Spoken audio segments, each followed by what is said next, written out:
Suivez tous les lundis, mercredis et vendredis votre émission Toc Toc. Toc Toc passe au crible les grands sujets de l'heure et développe des thématiques sur le plan social, politique, économique, sportif et culturel. En studio pour en débattre, des journalistes et des experts. Rediffusion la nuit à 22h30.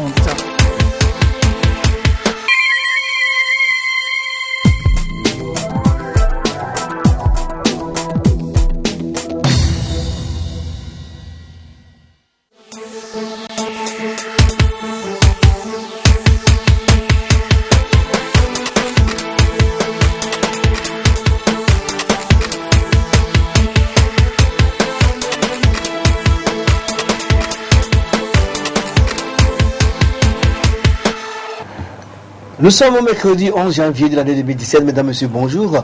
Très heureux de vous retrouver sur les ondes de City FM 89.9 MHz et sur LCF, la chaîne future pour l'émission Toc Toc. Nous sommes aujourd'hui au numéro 118 et nous recevons en studio deux confrères comme d'habitude pour décrypter l'actualité de ces dernières heures ici chez nous au Togo et aussi en Afrique. Le premier comme pour nous, Rodrigue Arego, c'est la première fois qu'il vient ici.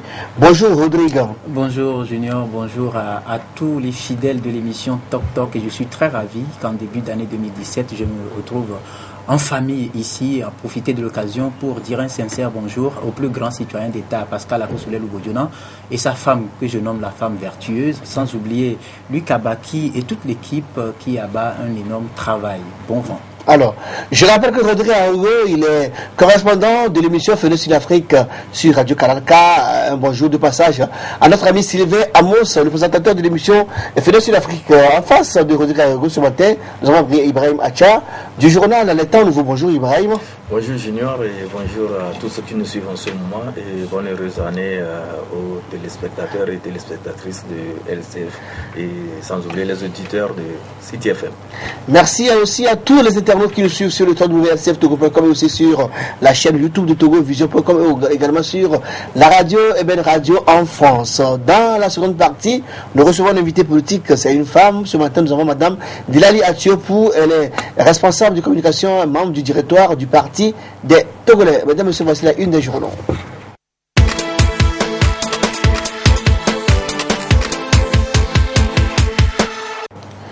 La une des journaux de ce mercredi 11 janvier 2017, nous commençons par le journal Le Messager. Le Messager en quel titre à sa une aujourd'hui 2017, agir encore plus en faveur des couches les plus démunies. Fort Gnassingbé n'en démorde pas.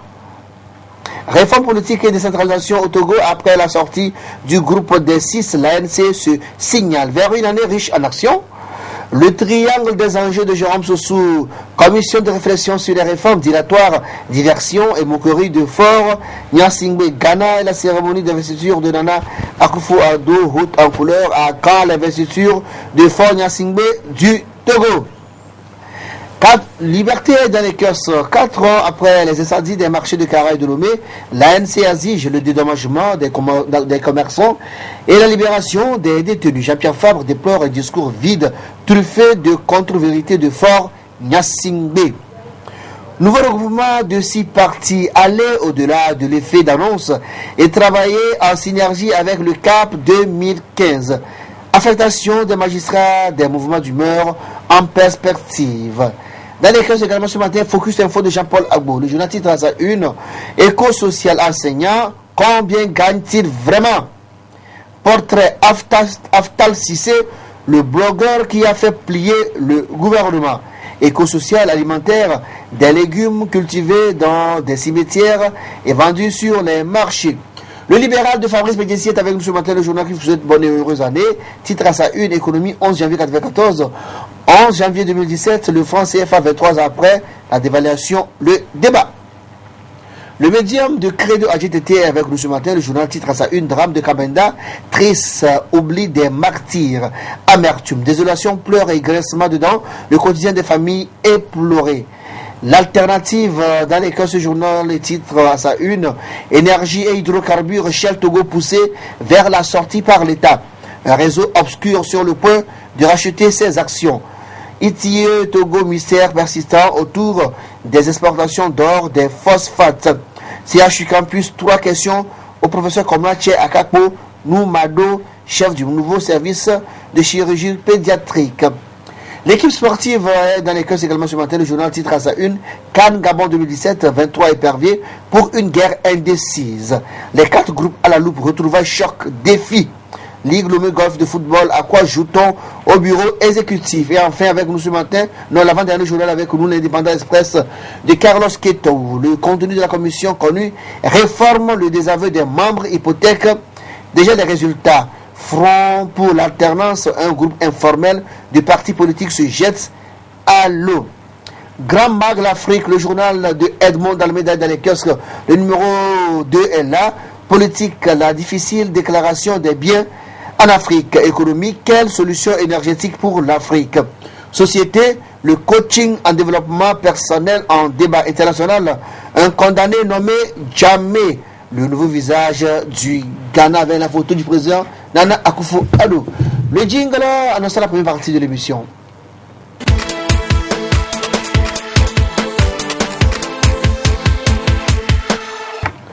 Retour en studio entre mon frère Rodrigue Arou et Ibrahim Mathias ce matin.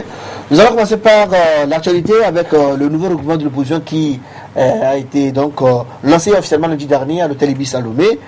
Donc ces 6 partis politiques qui sont réunis pour essayer de se battre sur des thématiques bien précises, surtout les réformes politiques. Rodrigue Arou, comment avez-vous accueilli la naissance de ce nouveau regroupement informel, sans président, sans porte-parole, sans bureau? Ben, écoutez, comme le groupe a eu à le dire, je crois que c'est du nouveau que le groupe veut apporter. Et quand il s'agit du nouveau, il faut commencer par accorder le bénéfice du doute et espérer que les résultats escomptés soient atteints. Et donc, c'est vrai que dans un début à l'annonce de cette conférence de presse, il y a eu des informations qui ont fusé d'un peu partout. Bon, déjà prêtant des mots à ce groupe, mais à les écouter, je pense que ce qu'ils apportent mérite beaucoup d'attention, parce que c'est, comme ils le disent, la première fois qu'on va expérimenter cette façon de faire la politique, se retrouver dans un groupe informel, juste autour de 2 thématiques, et quand ce sera fait, parce que nous leur avions posé la question de savoir quand viendra-t-il, si jamais ils finissent d'obtenir ou non satisfaction de cette proposition-là, et ils ont dit qu'ils aviseront. Donc, vous comprenez qu'aujourd'hui, la situation politique et l'atmosphère politique togolaise dans laquelle s'insère cette situation oblige à ce qu'on puisse expérimenter de nouvelles approches qui permettent aux gouvernants, n'est-ce pas, de se rendre compte de l'évidence du mal et du trou béant créé dans les cœurs des Togolais qui vivotent. Et donc c'est très important aujourd'hui parce qu'il est anormal qu'on puisse parler de ces 2 thématiques pendant plusieurs décennies sans trouver en eux, parce qu'à côté, vous prenez le Bénin, quand il s'est agi de se mettre en bloc pour faire obstacle à la révision de la Constitution. Vous avez vu le peuple béninois et tous les partis politiques de l'opposition qui se sont retrouvés dans un même bloc pour faire barrage à ce projet-là. Vous prenez par exemple le Burkina. Quand la sortie de Blaise Compaoré a été effective, les gens ont compris tout de suite qu'il faille modifier les tests pour verrouiller, n'est-ce pas, les acquis communs du peuple. Mais quand vous prenez des pays comme le Togo, chaque fois quand on se retrouve, c'est de sodomiser la Constitution et de faire comme si nous étions un État à part entière. Et là, ça ne nous permet pas vraiment ça ne nous permet pas vraiment de faire développer notre pays. Et donc, vous comprenez que ces 2 thématiques-là méritent beaucoup d'attention. C'est en cela que je salue l'arrivée de ce groupe informel, parce qu'il n'y a pas de président, il n'y a pas de nom. Jusque-là, c'est vrai, les journaux parlent de front patati patata, mais eux, ils n'ont pas donné de nom. Ça s'appelle regroupement. C'est juste un groupe. Ouais. Un groupe qui veut amener les autorités et également la classe politique à aboutir rapidement en matière de ces 2 thématiques, les réformes et la décentralisation. Ibrahim Macha. Oui, mais il faut dire que quand vous êtes de l'opposition, il faut faire preuve d'initiative pour pouvoir amener votre interlocuteur. Je veux parler du pouvoir à aller sur des thématiques et sur des préoccupations légitimes. Et j'ose croire que ce nouveau regroupement veut apporter sa touche aussi à la façon d'exercer le maximum de pression sur le pouvoir pour que le pouvoir aille véritablement vers les réformes, parce que nous avons l'impression que depuis que nous avons commencé par parler des réformes, il y a un surplace, et il faut l'avouer. Et le gouvernement ne se montre pas très entreprenant pour amener vite les gens vers les réformes. Quand nous parlons de la décentralisation, j'ai eu à produire des papiers sur ça. Je dis qu'il y a un semblant de diversion, de dilatoire qui se fait autour de cette décentralisation. Il faudrait que le gouvernement se montre beaucoup plus entreprenant et qu'on sache vraiment qu'il y a cette volonté politique d'aller vers ces deux thématiques dont parlait mon confrère Rodrigue Aïgo. Mais seulement, il y a eu, de par le passé, ces regroupements de l'opposition qui n'ont pas, à mon avis, produit l'effet escompté. Il y a eu, par exemple, en 2010, un fonds aussi qui s'était formé, le FRAC, et qui a évolué après, c'est le CST, Arc-en-Ciel, le Fonds Chobé, tout ça on a eu. Et maintenant il y a une nouveauté, c'est qu'il n'y a pas de nom, il n'y a pas de directoire, il n'y a pas de porte-parole. Les gens se sont réunis autour de deux thématiques précises. C'est-à-dire c'est comme c'est un regroupement ad hoc, et dès que les réformes, enfin ceux qui réclament l'objectif atteint, tout le monde a toujours son autonomie d'existence. Le problème là-bas c'est quoi? C'est que est-ce que ce groupe informel là va se retrouver de temps en temps et crier, discuter, émettre des opinions comme ça, ou bien ce groupe va aussi participer à des cadres de concertation? C'est ça la question. Si ce groupe doit participer à des cadres de concertation, il faudrait que ce groupe ait un porte-parole. Il faudrait que ce groupe soit bien structuré pour que l'interlocuteur aussi sache avec qui discuter. Et là, lorsqu'il y aura à porter des revendications, lorsqu'il y aura à faire des propositions, c'est ce collège-là et disons ce bureau directeur-là de ce groupe informel qui va rencontrer les autorités ou bien aller dans le cadre de discussion à la voix de ce groupe. On va recevoir quelqu'un de ce groupe qui nous dira, qui va peut-être répondre à ces questions. Mais ce qui est sûr, je pense que ce qu'on doit comprendre aujourd'hui, c'est qu'on n'a pas forcément besoin de directoire pour évoluer. Parce que quand on partage déjà la même vision, on peut déjà essayer d'aller ainsi. Parce que quoi? Il faut éviter de phagocyter des actions. Quand on va rapidement trouver quelqu'un, parce que nous connaissons au Togo, cette personne va devenir le cultivateur du moi personnel et il sera égoïste à un niveau donné. Quand on parle de l'autonomie de tous les 6 partis politiques qui se retrouvent au sein de ce groupe, c'est très important. L'autonomie, on se retrouve juste pour les deux thématiques-là, et chacun mène ses actions sur les autres sujets. Et c'est très important. Maintenant, est-ce qu'on a besoin d'un porte-parole? Moi, je dis non. Un porte-parole, aujourd'hui, comme vous le dites, on aura de l'Ali Atiopou en studio pour parler de ça. Demain, on pourra avoir le professeur Aimé Gogué pour en parler. Et après, demain, on pourra avoir... C'est-à-dire, il n'y a pas une seule personne qui va monopoliser la parole ou va dicter, par exemple, aux autres ce qu'il faille aller dire aux populations. C'est très important. C'est en cela que moi, je trouve idéologique cette approche-là. Maintenant, néanmoins, nous sommes au Togo, nous nous connaissons bien, comme je le dis, le mérite serait de leur accorder le bénéfice du doute et on verra ce que ça va donner. Mais là où on peut déjà commencer par constater le hic, c'est quand vous constatez que on annonce le truc et on commence par prêter des intentions et aux uns et aux autres. Nous connaissons, vous allez tout de suite commencer par lire par endroit. Hier, professeur Aimé Gogué avait dit ceci ou cela. Le groupe nous a dit, ça fait 6 mois que nous travaillons. Moi, j'avais juste une seule question à poser. Dans ce groupe, on retrouve Maître Paul Dodi à Pévon. Il y a 6 mois, n'était pas au FDR, il n'était pas président national. Il était au CAR. Il était au CAR. Est-ce qu'on a traité avec lui individuellement, en tant que Maître Paul Dodi à Pévon, ou est-ce qu'on a eu à traiter avec lui en tant que président du CAR à l'époque? S'il en est ainsi, on aura le temps de nous expliquer alors pourquoi, entre-temps, CAR serait devenu FDR. C'est un peu à ce niveau-là que moi je pense qu'on peut nous donner des éclaircissements. Mais les deux thématiques, vu la diversion, comme le triangle des enjeux l'a titré, la diversion, la moquerie absurde qui se fait autour de la chose, au même moment qu'on nous dit on va accélérer le processus de décentralisation, au même moment on se retrouve en conseil des ministres pour porter par exemple des membres du parti au pouvoir à la tête des communautés au niveau des préfectures, ainsi de suite. Alors ça fait contre-courant de la triste réalité qu'on nous miroite. Donc ça devient un peu un éléphant blanc et il faut stopper la course de cet éléphant. Rodrigue Aïgo, Ibrahim Acha, on a suivi les membres de ce mouvement, ils ont dit que l'atelier du HCRUN a abouti sur des recommandations. Au moins, il y a un consensus entre les participants. Donc le regroupement demande que ce consensus-là soit amené directement à l'Assemblée pour qu'on en débatte, pour qu'au moins la limitation des débats, la limitation des mandats plutôt, et l'élection de tout soit actée avant de penser à d'autres réformes. Mais le gouvernement n'est pas dans cette logique-là. Il y a une nouvelle commission qui est mise sur pied, normalement été nommée, donc la commission va réfléchir sur les réformes à opérer, et ça, ce n'est pas du coup de mettre en avant, par exemple, qui est membre de ce nouveau gouvernement.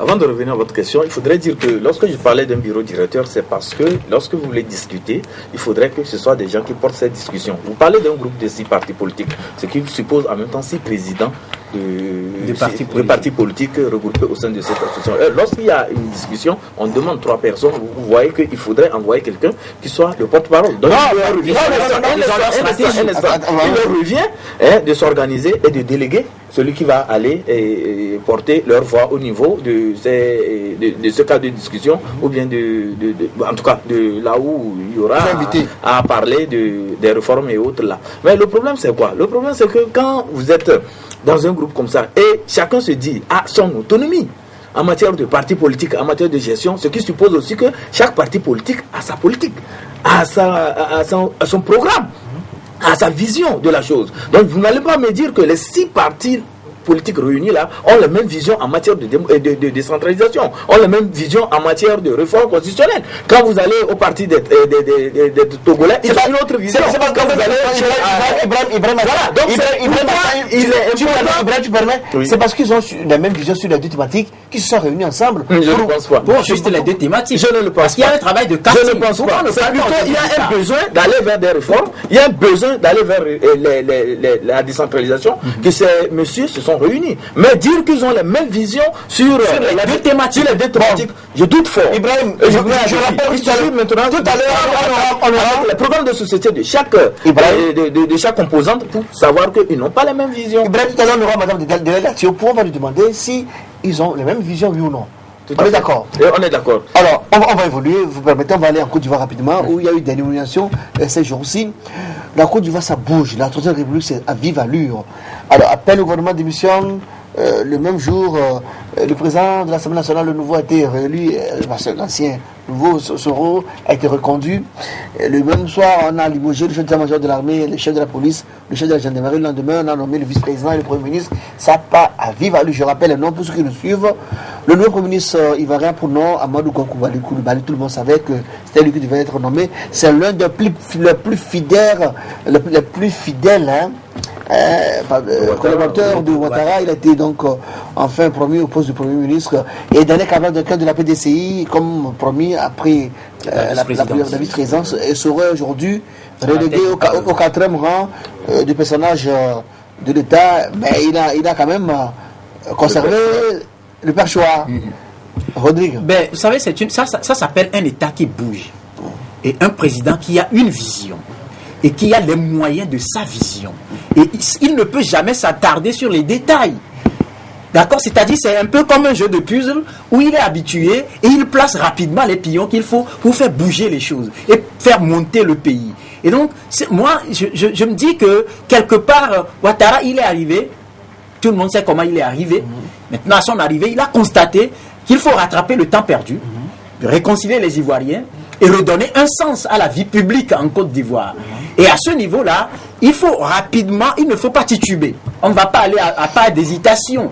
On ne va pas faire comme un enfant qui commence pas à faire ses premiers pas, non. Donc, quand on est homme politique et homme d'État, et qu'on pense à l'État, rien qu'à l'État, les actions qui suivent, parce que tout est sorti d'une officine. Vous savez qu'il y a forcément un shadow cabinet où tout est analysé, qui, à quelle place, pour quel résultat. Et c'est très important, je pense que c'est ce qu'il a fait. Aujourd'hui, quand on prend Daniel Kablan, vous allez constater que tout le monde s'attendait, après le vote, n'est-ce pas, de la seconde constitution, de la nouvelle constitution, qu'il allait forcément être vice-président de la République. Et donc, nul n'a besoin, parce que comme les choses se font un peu dans les règles de l'art, même si ça ne peut pas se faire à 75, voire au-delà, ou aller jusqu'à 100%, mais il y a au moins les populations qui font déjà la bonne lecture des différentes actions. Et ça ne peut pas faire obstacle. Vous allez voir, est-ce que la classe politique a réagi à ces nominations? Non. Parce qu'on sait déjà que c'est pour le bien du peuple. Mais contrairement à d'autres pays comme le nôtre, le choix d'abord, quand on annonce la chose, le choix qui suit, ça prend à contre-pied la vision. Et vous comprenez que ça ne peut jamais marcher. Tant qu'on n'aura pas les bonnes personnes à la place qu'il faut, on ira de piètre résultat en piètre résultat. Et donc, je pense que Ouattara, il a fait la bonne lecture de la chose. Maintenant, vous prenez par exemple la grève des militaires. Là-bas, il a compris qu'il faut arrêter l'hémorragie. Parce qu'avant d'aller en grève, il y a une tête qui a coordonné les actions individuelles des militaires. Et rapidement, ça a pris corps. Ou soit cette tête n'a pas coordonné, mais a été obligée parce que c'est lui le capitaine. Et quand les autres disent nous voulons ceci, parce que la loi de la majorité à ce niveau, ça a compté. Mais néanmoins, il faut forcément, c'est une leçon également là-bas, il faut forcément quelqu'un pour tirer les leçons des faits et assumer sa responsabilité. Prendre ses responsabilités, reconnaître qu'à un moment donné, il a manqué de tact vis-à-vis de telle situation pour céder. Et là, vous allez voir aussi que là-bas aussi, il n'y a pas eu de frustration. Même si frustration il y a, c'est dans les cœurs, pas forcément extériorisé. Donc c'est très important. Moi je pense que c'est une vision qui va nous permettre dans les prochains jours, par rapport au premier pas que vont poser ces nouvelles personnalités, de comprendre le choix réel qui a été fait par Ouattara. Ibrahim Macha, ce qui a été un peu intéressant et qui a plus bon nombre et qui a beaucoup de confrères, c'est qu'en Côte d'Ivoire, ça s'est passé comme en Europe. C'est-à-dire avant même que le nouveau Premier ministre soit nommé, on savait que c'était Amadou Koukou Bali qui devait être nommé. Avant même que le vice-président soit nommé, on savait que ça devait être Daniel Campbell. Ça se passe comme en Europe. Même le gouvernement sera formé dans 48 heures. On a une idée sur ceux qui s'occupent à rentrer. Et ça veut dire que la Côte d'Ivoire, dans la modernité, est très loin de certains pays comme le Togo par exemple, où c'est compliqué d'avoir une idée sur celui qui sera nommé, à la primature, sur les entrées et les sorties. C'est toujours touffu, c'est toujours dans l'ombre, ça se passe. Non, la Côte d'Ivoire a une culture de la communication. Vous savez que lorsqu'il y a des sujets préoccupants au niveau de la Côte d'Ivoire, il y a des voix autorisées qui prennent la parole et qui renseignent l'opinion sur la situation politique et évidemment culturelle ou bien socio-économique du pays. Et donc ça fait que les populations ont au moins une certaine vision, une vision synoptique de la façon dont la vie publique se mène en Côte d'Ivoire. Donc s'il y a à bouger les pions, comme le disait Rodrigue, c'est sûr d'avance que telle personne peut être pressentie ici, telle personne peut être pressentie ici. C'est parce qu'il n'y a pas une opacité dans la gestion. Il y a une certaine ouverture, une certaine transparence et les populations savent comment réfléchissent leurs gouvernants. Mais quand vous avez dans un pays où les populations sont trop loin d'abord de celui qui les dirige, ça voudrait dire qu'il y a un mur qui les sépare et il n'y a pas une certaine vision de la chose, comment les choses évoluent. Donc ça fait que dans certains pays, vous allez voir, quand on dit il y a remaniement ministériel, les gens attendent pour voir qui pourrait être coopté. Et surtout que les gens vont dans le sentiment, vous ne pouvez pas savoir. Il revient à celui qui nomme les gens, selon ses sentiments, selon ses humeurs, de nommer les gens. Si on nommait les gens par rapport à leurs compétences, à leur aptitude, à leur façon de pouvoir implémenter la démocratie dans le pays, je pense qu'il serait... Je me dis que, par exemple, au Togo, nous aurions pu donner d'avance les noms des gens qui vont figurer dans... que ce soit au gouvernement ou bien dans les commissions ou bien etc. Mais comme les gens évoluent avec des sentiments, les gens font à leur tête, vous ne pouvez pas le deviner. Quand je reviens un peu vers Ouattara a une vision. Il dit qu'il veut amener la Côte d'Ivoire à l'émergence en 2020. Ce qui voudrait dire qu'il se dote des moyens pour pouvoir atteindre cette émergence. Il a un cap qui s'est fixé et il se met au travail pour pouvoir atteindre cet objectif. C'est pourquoi vous verrez que ceux qu'il nomme, ce sont des gens qui sont capables de porter cette vision avec des gens compétents, des gens que la Côte d'Ivoire même connaît. Laissons le côté coloration politique, mais les expertises, leur compétence à pouvoir porter ce choix et amener la Côte d'Ivoire vers l'émergence. C'est ce que Ouattara a fait. Maintenant, quand je reviens un peu par rapport à la crise au sein de l'armée, Ouattara, c'est un chef. Et il a prouvé qu'il est vraiment un président de la République, un président qui s'assume, un président qui est le seul maître à bord. Et c'est ça qu'on appelle un chef. Un chef ne va pas dans le sentiment. Un chef ne va pas dans le sentiment. C'est ça, pas de sentimentalisme. Pas de sentimentalisme. Même si c'est votre proche collaborateur qui a failli, il faut avoir le courage de le sanctionner. Et ça, Ouattara, lui, il est ferme là-dessus. Il est ferme là-dessus. Vous avez vu Bakayoko. Bakayoko était le chef des mutins, des rebelles. Et c'est avec Soumela Bakayoko, c'est le général, je parle du général. Oui. Il est venu avec Ouattara, ils ont combattu, ils ont pris et il est fait chef d'état-major. Mais lorsqu'il y a eu défaillance, Ouattara n'a pas tardé, mais il a démis, il a sauté de ses fonctions. C'est ça aussi le commandement. Et il faut savoir aussi au niveau de l'armée anticiper sur des choses. Quand vous êtes chef, il faut anticiper. Ce là Bakayoko ne va pas dire qu'il n'a pas eu les informations, comme quoi il y avait de ces groupes-là, de ces remis, de ces sauts d'humeur-là au sein de l'armée. Il ne va pas nous le dire. Ça a été bien organisé. Oui, depuis 4 mois, on savait qu'il y avait quand même de ce problème-là. Il a le renseignement. Le renseignement sert à quoi? C'est pour anticiper, c'est pour dire qu'il y a tel. Donc prenons des mesures et pour que les choses aillent. Mais comme les chefs ont failli, il parle du chef même de la gendarmerie, de la police, mais Ouattara a dit, mais arrêtez ça. Il faudrait qu'on les remplace, qu'on amène des gens qui sont plus aptes, les gens qui savent aussi parler à la troupe. C'est ça aussi qui est très important. Il faut savoir parler à la troupe, maintenir la troupe, savoir comment amener la troupe à respecter et la République et les institutions. Rodrigue, rapidement. Oui, ça c'est l'allure d'un pays qui ne fait pas la culture de l'injustice, la culture de la médiocrité. Parce que vous voyez, on a parlé tantôt du choix des personnalités. Vous constatez que c'est un casting idéal qui a été fait. Et tout le monde est d'accord. Mais dans un pays comme le Togo, où on peut par exemple aller chercher un menuisier et venir le parachuter à la tête des plombiers par exemple, ça fait problème.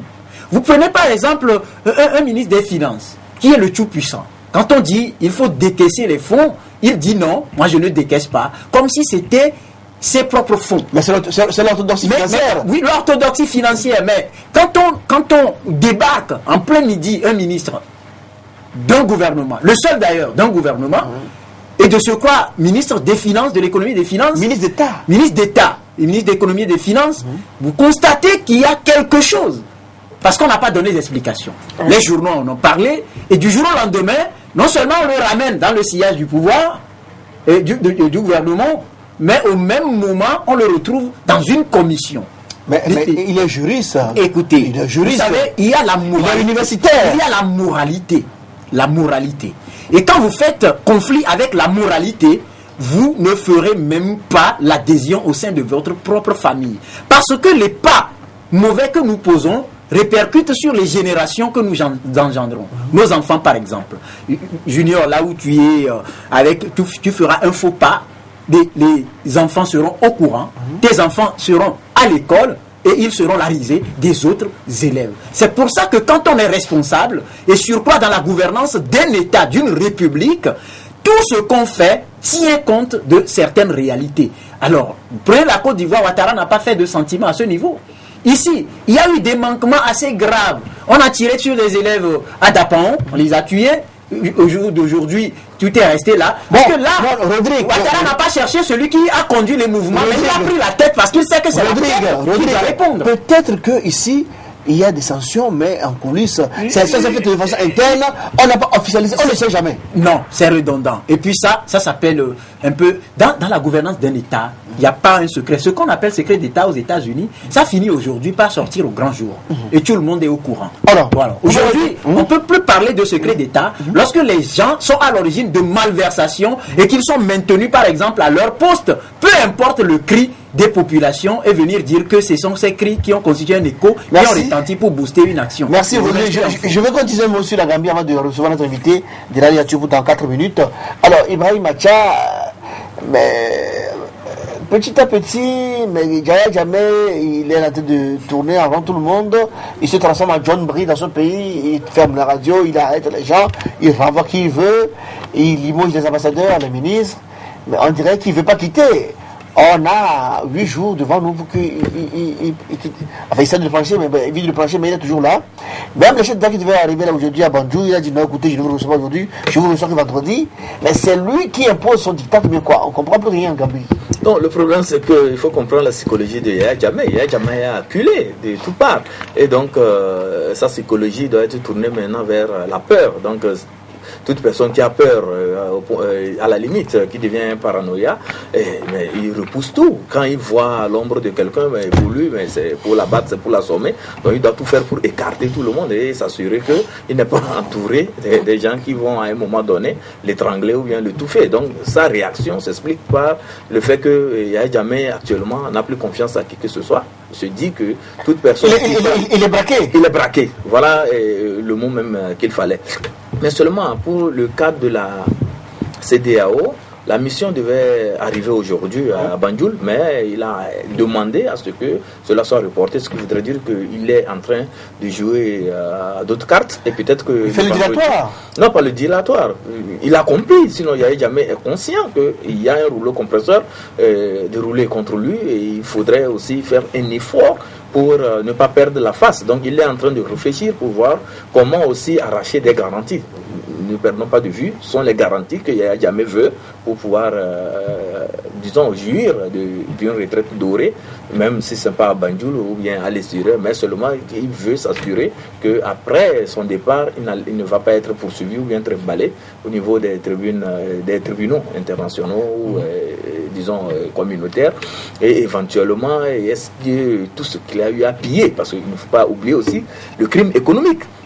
On parle du crime économique, parle aussi de son entourage qui, lors de la gestion de Yaya Jammeh, a eu à piller aussi les ressources du pays. Donc il faudrait qu'ils trouvent des garanties que lorsqu'ils seront, ils vont quitter le pouvoir, ils pourraient jouir allègrement de leurs ressources, de tout ce qu'ils ont pillé. Donc c'est ça aussi qui maintient les gens. Et il faudrait aussi relancer en même temps le débat de l'alternance en Afrique. Pourquoi les gens ont la boulimie du pouvoir? Pourquoi les gens s'accrochent au pouvoir? Voilà aussi des pistes qu'il faut arpenter là, et que les oppositions aussi doivent saisir pour savoir que lorsque vous êtes en face d'un dirigeant, d'un autocrate ou bien d'un pseudo-démocrate qui ne veut pas quitter le pouvoir, il faut savoir aussi le ménager. Il faut discuter avec lui, savoir quelles sont les passerelles, les garanties qu'il faut lui offrir pour qu'il accepte quitter le pouvoir pour le bien de ce pays. Merci. Rapidement, Rodrigo Mourabito. 30 secondes. Oui. Yaya Jammeh aujourd'hui est en train d'évoluer sur 2 points. D'abord, il cherche des garanties et après, il fait le ménage. Le ménage, parce qu'il ne sait pas ce que ces garanties deviendraient. Parce qu'il fait face aujourd'hui à une pression communautaire et une pression régionale et internationale. Et donc, il est obligé. Vous allez voir, toutes ces personnes qu'il débarque, il fait... Non. C'est le ménage. Moi, c'est la lecture que je fais. Il est en train de repositionner et faire disparaître ce qu'il faut faire disparaître. Parce que Adama Barrow, il ne faut pas oublier que c'est lui qui a causé cette situation. Il a trop parlé. Il n'a pas été diplomate dans cette première déclaration. Parce qu'on ne vend pas la peau du loup sans l'avoir vu. Il a trop vendu. Et aujourd'hui, le loup s'est retourné contre lui. Maintenant, c'est cette pression-là qui va permettre à Yaya Jammeh. Yaya Jammeh sait que cette pression est trop forte. Il a vu par rapport à la Côte d'Ivoire, quand on parle de Gbagbo, même s'il y a des non-dits, il a vu par rapport à la Libye, quand on prend le cas Kadhafi. Donc, il ne peut pas aujourd'hui être seul contre tous. Il va partir. Mais partir en se rassurant d'avoir faire disparaître beaucoup de choses compromettantes. Et c'est la lecture que je fais. Et donc, s'il y a quelqu'un qui n'est pas prêt à l'aider, il l'enlève, il met la personne qui peut l'aider à faire le ménage. Parce que, n'oublions pas qu'il a trop duré au pouvoir et qu'il a eu beaucoup de personnalités qui l'ont aidé à faire même base sur les ressources du pays. Et donc, ces mêmes personnalités étant aussi dans le même sillage que lui, parce que, ayant peur d'être poursuivi après, vont forcément l'aider. Vous allez voir que c'est un jeu de chaises. Et rapidement, quand il va finir de faire d'ici vendredi, peut-être qu'il aura fini, il a fait son calcul comme Ibrahim l'a dit. Espérons que vendredi, qu'il dise au chef d'État, je vais partir. La pause publicité derrière la pause, notre invité ce matin, Madame Delali Atiopo.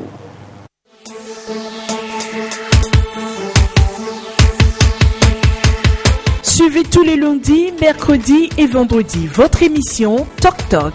Toc Toc passe au crible les grands sujets de l'heure et développe des thématiques sur le plan social, politique, économique, sportif et culturel. En studio pour en débattre, des journalistes et des experts. Rediffusion la nuit à 22h30.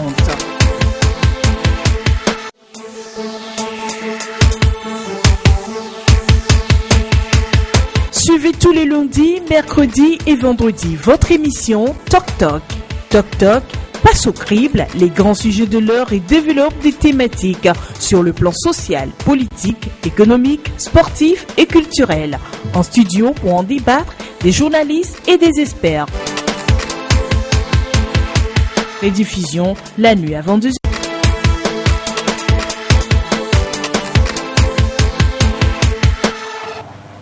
Retour en studio avec notre invité ce matin. Nous avons une politicienne, Delali Atiopou.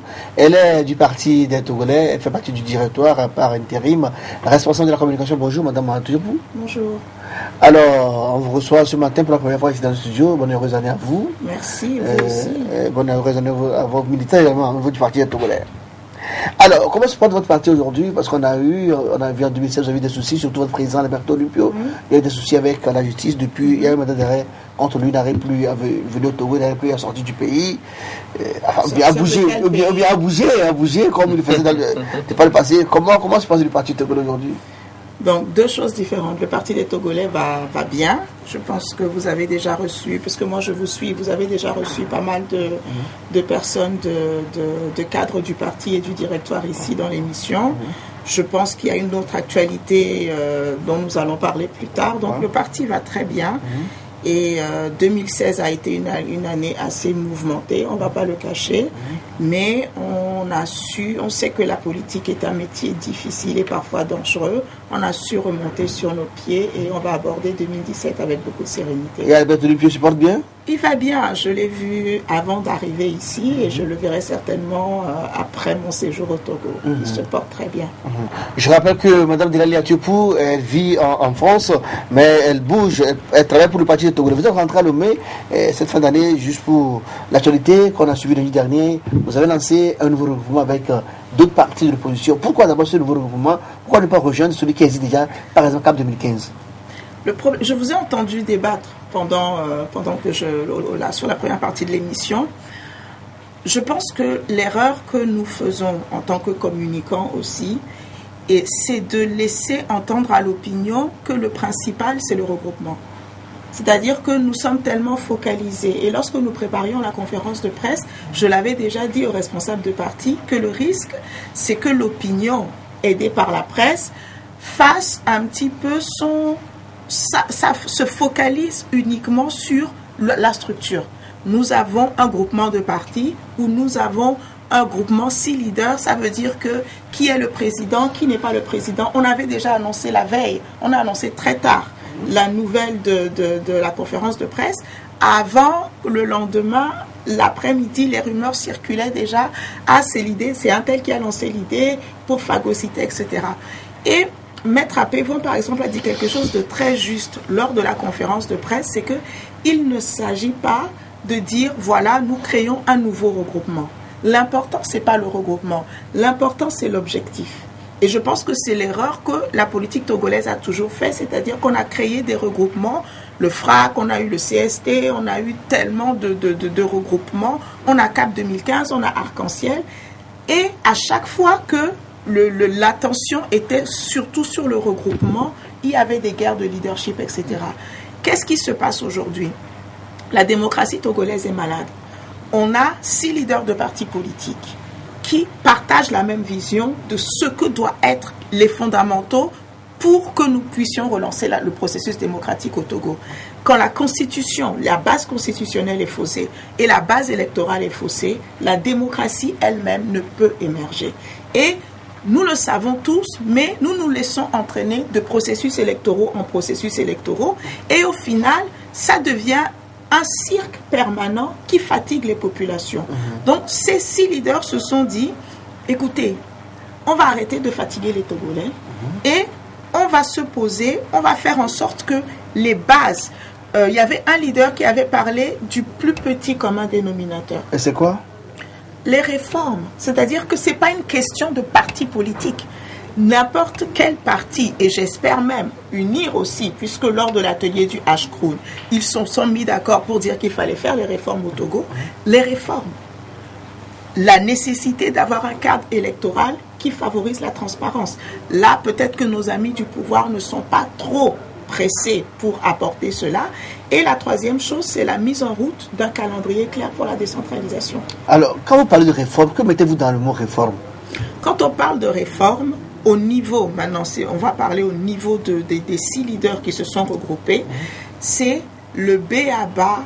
qui va relancer. Parce que nous savons que lors du dernier atelier du H-Crown, il n'y a pas eu validation, il n'y a pas eu consensus au niveau de toute la classe politique, pouvoir et opposition, mais il y a eu des fondamentaux sur lesquels tous se sont mis d'accord, pouvoir y compris. Ces fondamentaux sont la limitation du mandat présidentiel et un processus électoral qui permet une élection à 2 tours.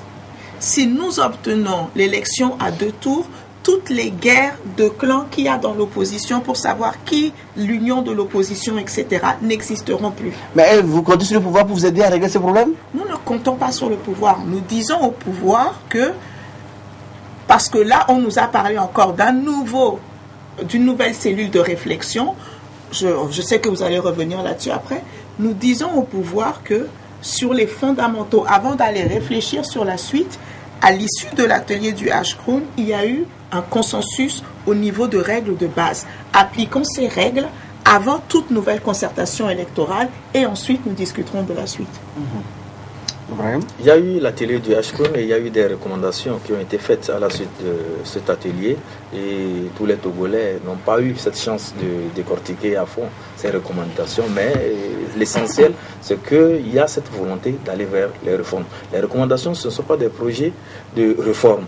Mais est-ce que, à votre niveau, cette commission qui est mise en place par le chef de l'État peut aller vers la rédaction d'un projet de réforme? Ma question est, a-t-on besoin d'une commission à l'issue d'un atelier où on a des députés à l'Assemblée, on a fait un atelier. Cette question de réforme constitutionnelle dure, vous l'avez dit tout à l'heure, depuis plusieurs décennies. Donc, avons-nous vraiment besoin d'un comité de réflexion avec les députés de l'Assemblée qu'on a aussi bien du côté du pouvoir que de l'opposition pour mettre en place un projet de loi résumant ces fondamentaux, ce consensus du H-Crown et le faire voter à la prochaine session parlementaire? Je ne pense pas. Mais madame, cet atelier, il y a certains qui ont boycotté, notamment le CAP 2015, il n'était pas. Donc peut-être c'est peut-être une occasion à ces universitaires de faire un travail au-delà de ce que le H-Crown a fait pour que les autres se retrouvent dedans, ou bien? Avez-vous un membre du CAP 2015 vous avez lu dans la liste des personnes faisant partie de cette cellule de réflexion, un membre du CAP 2015? Non, ce sont des expertises qu'on a commises, mais est-ce que nous pouvons savoir que ces personnes-là ont cette telle coloration politique?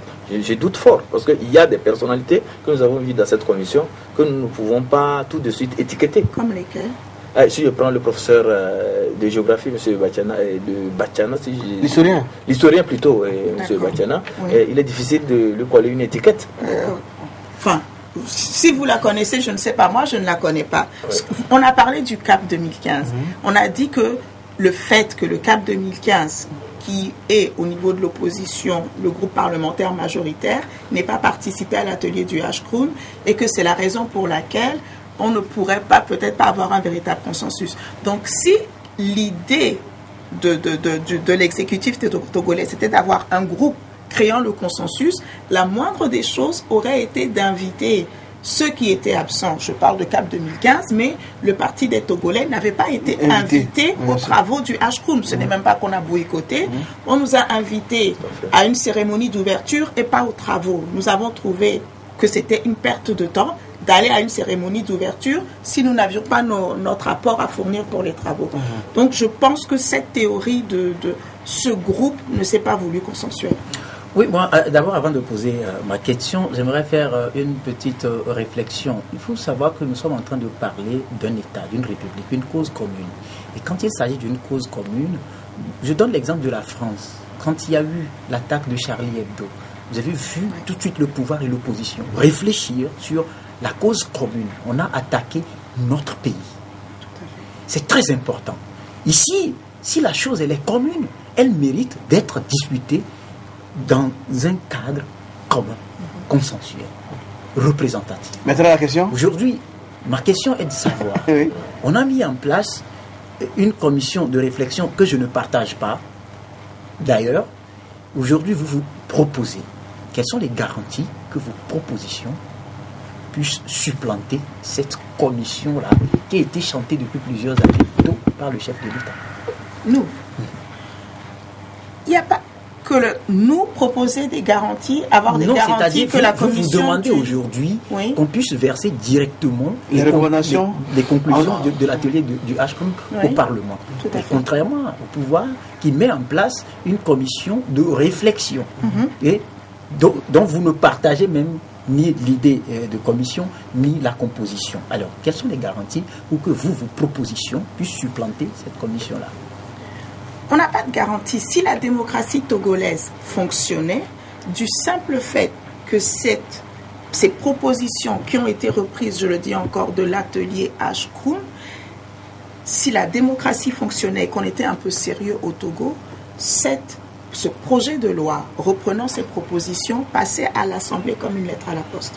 Parce qu'elle n'est que l'expression de la volonté de la représentation parlementaire. Aujourd'hui, pour moi, pour l'ensemble, en tout cas au niveau du Parti des Togolais, nous pensons que ce comité de réflexion, c'est une façon de vous dire, voilà, il fallait faire des vœux en fin d'année, il fallait dire, je vous ai entendu, mais je ne compte pas agir dans l'immédiat. Nous savons ce que ça prend comme temps, les comités de réflexion. On a eu comité de pilotage, comité de réflexion sur comité de réflexion. Il y a eu un accord, l'APG, qui a été signé en 2006. Ne me dites pas que depuis 2006, on n'a pas eu le temps de réfléchir au Togo s'il fallait limiter les mandats. Si on pense encore aux conditions dans lesquelles la Constitution a été modifiée, un 31 décembre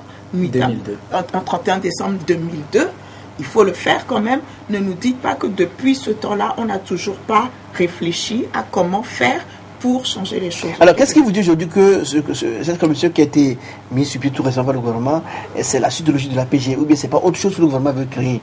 Est-ce que vous êtes sûr que c'est la suite logique de l'APG? J'espère pour le gouvernement que c'est la suite logique de l'APG. Parce que l'APG a été un accord signé en 2006. Le chef de l'État a donné sa parole concernant la mise en place, en tout cas pour aider à favoriser la mise en place des recommandations de l'accord politique global. Le problème au Togo, c'est que personne ne dit que l'APG est mauvais. Tout le monde dit que c'est bon, tout le monde dit qu'il faut le faire. D'aucuns disent que c'est caduc aussi. Je pense qu'il est revenu, et ça a été une erreur qu'il a faite, et je pense que le député qui avait dit ça, le chef du groupe... C'est l'ancien ministre. L'ancien ministre qui avait dit ça. Le secrétaire général du gouvernement. Ça a été sa promotion, mais je ne pense pas qu'un politicien, un homme politique, une femme politique, leader politique conscient puisse dire que l'APG est caduque. Parce que quand on regarde ça, le HCROUM découle de l'APG. La CVJR découle de l'APG. Ça veut dire que si l'APG est caduque, tout ce qui a été fait après, que ce soit le HCROUM, que ce soit la commission Vérité, Justice, Réconciliation, nous sommes en train de dire aux Togolais, on s'est moqué de vous tout ce temps parce que dès le départ, nous ne comptions rien faire. Alors, que vous demandez-vous aujourd'hui au niveau de votre regroupement? Que voulez-vous? Alors nous parlons en ce qui concerne les réformes. Vous voulez quoi? Que les recommandations soient transformées en loi, en projet de loi. Exactement. Et envoyées rapidement à l'Assemblée pour être votées. Mais que faire alors de la commission qui a été mise par le gouvernement? Cette commission pourra réfléchir, si elle souhaite exister, sur les autres parties des réformes constitutionnelles n'ayant pas abouti à un consensus et proposer éventuellement des amendements. Mais ce que nous disons, c'est qu'on n'a pas pu financer, on ne va pas continuer à financer des réunions, des concertations. On a financé fait avec FAST cette réunion du HCROUM. On est sorti de là en disant, nous n'avons pas été d'accord sur tout, mais nous avons été d'accord sur l'essentiel, que cet essentiel soit voté avant de mener une autre réflexion. Alors, quelles seront vos moyens d'action pour vous faire écouter? Déjà, nous sommes sortis avec l'idée, comme vous l'avez entendu lors de la conférence de presse, c'est un travail pour répondre à notre ami qui avait dit que c'était pas, que chacun avait sa vision des choses. 6 mois, c'est 6 mois de concertation hebdomadaire entre différents leaders de partis politiques, ayant fait pour certains l'expérience de regroupement et sachant comment ça se termine au Togo, pour se dire, nous ne sommes pas d'accord sur tout, sur quels fondamentaux peut-on s'entendre?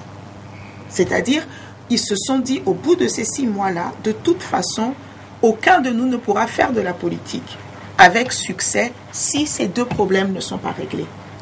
Donc, à partir quand ces 2 problèmes seront réglés, et il faut les régler tôt, avant encore de rentrer dans les années électorales, avant encore de rentrer dans les dynamiques de campagne électorale où chacun, le jeu politique le veut, tire la couverture de son côté. Qu'est-ce que nous voulons? Est-ce que le fait d'avoir des élections transparentes nous avantage tous? Oui. Est-ce que le fait d'avoir les réformes constitutionnelles, un scrutin à 2 tours, nous avantage tous? Oui. Est-ce que le fait d'avoir l'audit du fichier électoral et la garantie de transparence du scrutin nous avantage tous? Ces 6 leaders ont dit oui. Ça devient une lutte commune, une lutte pour la démocratie, et ce n'est pas une lutte de parti. Quand les élections viendront, les luttes de parti viendront. Mais là, pour le moment, on parle de réinstaurer les bases, les fondamentaux de la démocratie togolaise. Qu'allez-vous faire concrètement sur le terrain? Est-ce que sur des meetings, des marches de protestation, des sit-ins, vous irez voir le chef de l'État, vous irez voir les Européens? Qu'allez-vous faire concrètement, Mme Atiopou? On ne va pas abuser des marches de protestation et des sit-ins parce que nous avons dit que nous comptions innover et donc nous n'allons pas encore ressortir les mêmes choses aux Togolais. Ne vous attendez pas à nous voir dans une semaine en disant voilà, nous marchons tous parce que voilà, pas de réforme, pas d'élection. Ce n'est pas ça. Avant de faire la conférence de presse, ce document qui a été transmis à la presse a été transmis aux différents acteurs politiques, chefs de l'État compris, chefs de file de l'opposition compris. Nous partons du principe que ce sont des clauses consensuelles qui regroupent l'ensemble de la classe politique. Il va y avoir de la communication autour, expliquer aux gens, comme nous le faisons aujourd'hui, qu'il ne s'agit pas de faire un autre front. J'ai commencé à lire quelque part dans la presse tout à l'heure où on disait que voilà, ce front doit travailler avec CAP 2015. Ce n'est pas une structure, ce n'est pas un front concret à côté pour avoir un autre front avec contre CAP ou avec CAP 2015, comme il y a eu à une époque contre CST Arc-en-Ciel. Ça n'a rien à voir. C'est-à-dire qu'aujourd'hui, il y a un objectif commun. À partir du moment où on met en avant le front, on oublie l'objectif commun. Est-ce que, pour CAP 2015, la vraie question, elle est là, est-ce que la présidente de CAP 2015 pense que c'est le moment, cette année, en 2017, d'œuvrer tous ensemble, tous ceux qui veulent la démocratie dans ce pays, pour qu'on ait ces réformes-là et pour qu'on ait la transparence électorale? Si tel est le cas, il n'y a pas à dire que nous créons un front qui va collaborer. Nous ne créons pas de front. Nous voulons la démocratie, nous voulons les réformes constitutionnelles et nous voulons la décentralisation au Togo.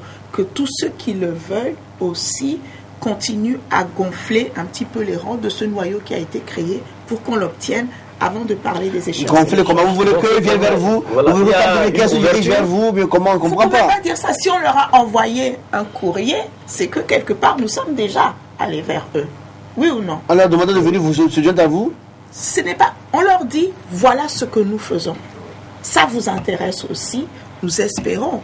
Nous vous informons, nous ne faisons pas quelque chose dans notre coin. Nous espérons que ces thématiques vous concernent aussi et que vous les appuierez. Parce que CAP 2015 a des représentants à l'Assemblée nationale. La meilleure façon d'aboutir à ce processus, c'est de faire en sorte qu'un texte de loi soit voté à l'Assemblée nationale. Si CAP 2015, nous l'espérons, vote ce texte de loi parce qu'il lui sera bénéfique aussi, alors nous aurons œuvrer ensemble pour la réussite de ce projet. Non, pour être concret, madame, est-ce que vous allez vous ouvrir à d'autres leaders de partis politiques? C'est ce que moi je veux savoir. Monsieur Apévon l'a dit dans sa déclaration liminaire, il a dit qu'en conclusion, que le groupe était inclusif. Au début, vous savez comment on fonctionne. Il y a eu un climat de peur, il y a un climat de méfiance au sein de la classe politique. Donc, on veut faire quelque chose. Souvent, on dit, bon, commencez, on va voir ce que ça donne. Si ça a l'air sérieux, nous allons vous rejoindre. Nous, au Parti des Togolais, nous sommes un jeune parti. Vous nous appelez plus jeune parti maintenant. Ça veut dire qu'on est en train de grandir. Ah voilà. Mais il y a quelques mois, on était un jeune parti. Tout le monde nous regardait. Est-ce que c'est la béquille du pouvoir? Est-ce que c'est ceci? Maintenant, c'est dommage qu'il faille qu'on commence à menacer au niveau de la justice nos leaders pour qu'on commence à se dire que, bon, finalement, ce sont des vrais opposants. Aujourd'hui, les gens nous disent, bon, on est en train de voir que vous êtes un parti sérieux, etc. Donc, ça peut être la même chose pour ce groupe. Ils se sont dit, on va voir qu'est-ce qu'ils racontent. Maintenant que le bébé est dehors, si je peux le dire comme ça, ceux qui sont intéressés, ceux qui partagent ce désir de voir l'alternance, de voir les réformes se faire et la décentralisation se faire, nous espérons qu'ils vont Je reviens avec la question. Rodrigue, oui. Vous avez fait vos propositions, vous avez animé une conférence de presse, vous avez envoyé les documents aux différents acteurs politiques. Est-ce que vous en restez là ou il y a d'autres actions? Est-ce que nous avons déjà discuté formellement avec ces gens-là Non, ça dit, à part ce que... Est-ce qu'il y a d'autres actions? Parce que aujourd'hui, que faut-il faire pour que vos idées soient formalisées? Qui est la réforme? Que faut-il faire concrètement? Parce que vous parlez d'un projet de loi. Qui va proposer le projet? Qui va faire le projet? C'est le gouvernement? C'est une proposition de loi? Que va-t-il se passer? Il y a deux façons. Maintenant, on ne va pas contourner la loi. La loi, elle existe. Les procédures légales existent déjà. Le gouvernement, en lisant, admettons qu'en lisant ce courrier, les membres de l'exécutif disent « Ah, c'est une idée lumineuse, on va faire un projet de loi, premièrement, pour reprendre ces idées du HCRU et on le met à l'Assemblée, il est voté. » C'est une option. Ce faisant, le gouvernement s'était dit, puisque le gouvernement vient de mettre sur pied une commission de réforme, c'est ça le paradoxe en fait. Monsieur Junior, ce ne sera pas la première fois que le gouvernement togolais s'est dédié. Vous vous souvenez, lorsqu'on a porté le texte à l'Assemblée la première fois, le gouvernement a apporté un projet de loi, dites-moi si je me trompe, qui a été rejeté par sa propre majorité. Donc, espérons que peut-être qu'il fallait que l'initiative vienne du camp adverse. J'aimerais bien, et si des membres du gouvernement suivent votre émission, je les incite vivement à essayer de s'inspirer de notre texte, de proposer un projet de loi. Peut-être que cette fois-ci, il sera voté à la surprise de tous. Et connaissant le gouvernement togolais, vous pensez qu'ils vont vous écouter, ils vont faire ce que vous voulez? Si je vous dis maintenant que le gouvernement togolais n'est pas de bonne foi, vous allez me dire que je suis dans mon rôle d'opposant. Donc, moi, nous avons proposé quelque chose. Nous comptons, plus sérieusement, nous comptons vraiment sur le bon sens de tous. Alors, parce que les Togolais nous regardent sur cette question, je fais très vite, sur cette question de réforme, personne n'a quoi que ce soit à perdre.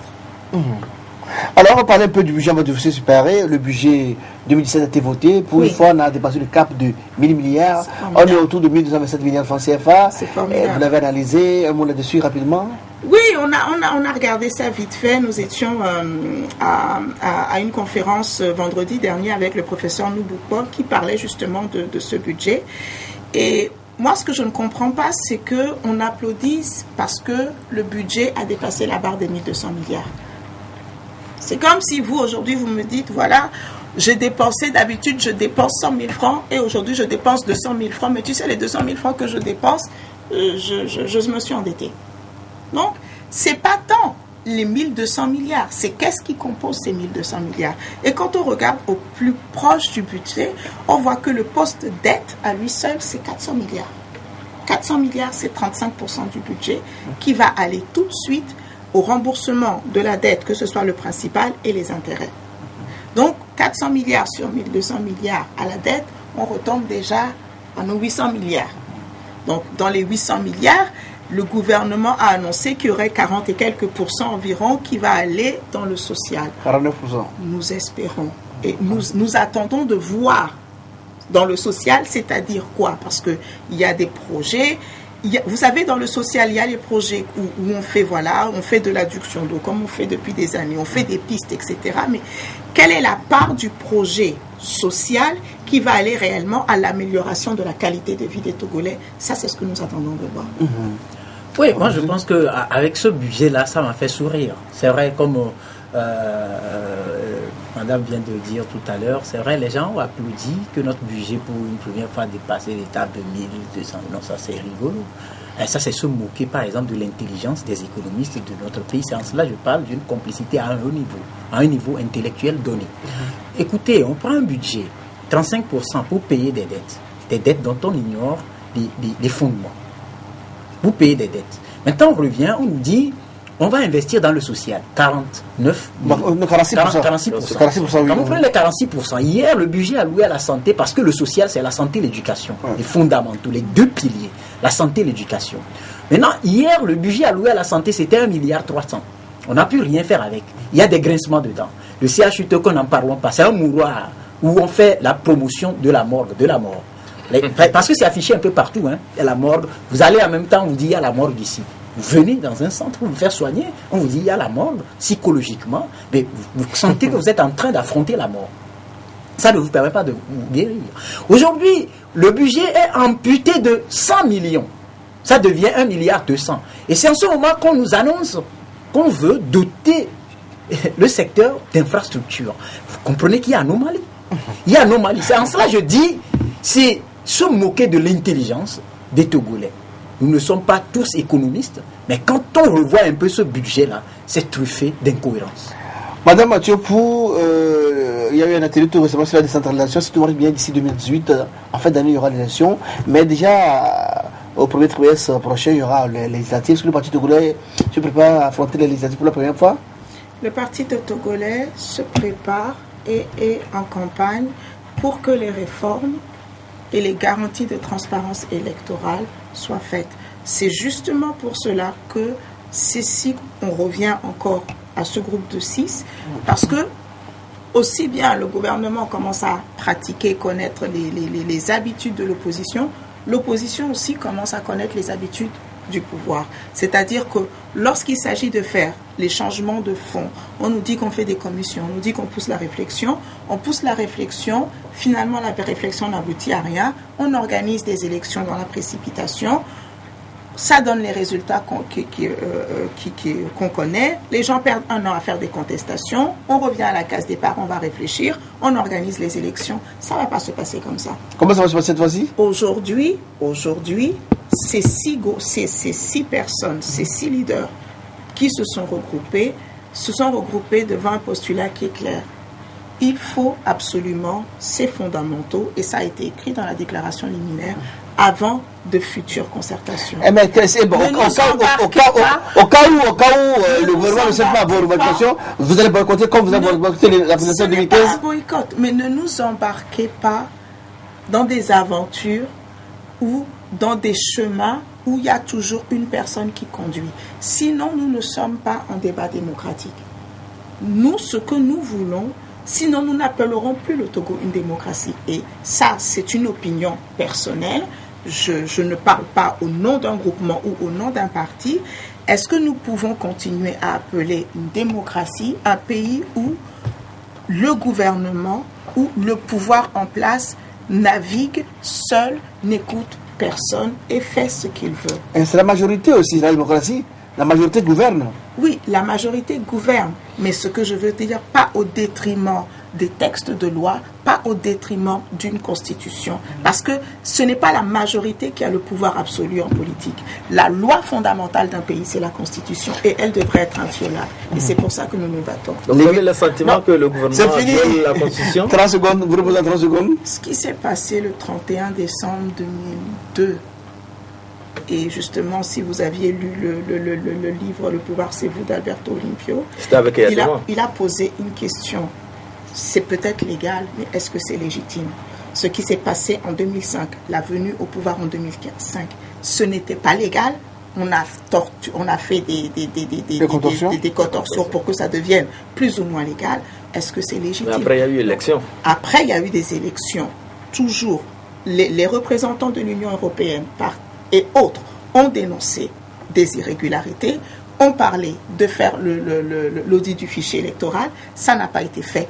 Il y a eu l'APG qui devait solder cette crise pour que cela devienne légitime. Au jour d'aujourd'hui, l'APG n'est toujours pas respectée. Est-ce que nous pouvons dire aujourd'hui, en notre âme et conscience, que le régime qui nous gouverne maintenant est légitime, est représentatif du peuple togolais, de la volonté populaire, comme l'exige la démocratie? Je ne pense pas que qui que ce soit sur cette table puisse dire qu'il est vraiment légitime. Le mot de fin, Madame Diopou, pour clôturer l'émission?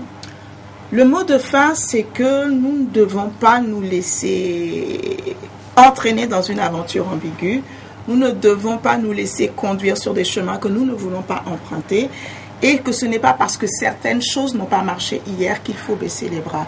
Donc, je pense que pour que nous puissions avoir des lendemains électoraux apaisés, il faut que chaque Togolais, chaque bonne volonté togolaise, que ce soit politique ou de la société civile, puisse se joindre à nous pour que nous puissions, cette année 2017, célébrer une avancée pour ce qui concerne ces fameuses réformes qui traînent depuis trop longtemps.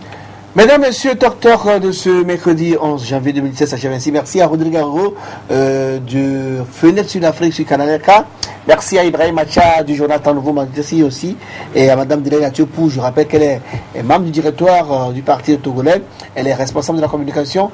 Elle était sur ce plateau, elle a parlé au nom de tous les 6 partis qui se sont regroupés pour réclamer les réformes aussi pour la décentralisation au Togo. L'émission sera diffusée comme d'habitude à 22h30 sur LCF City FM et aussi disponible sur la chaîne YouTube de Togo Vision, c'est ça. On se retrouve vendredi pour un nouveau numéro. D'ici là, portez-vous bien et bon appétit sur cette table.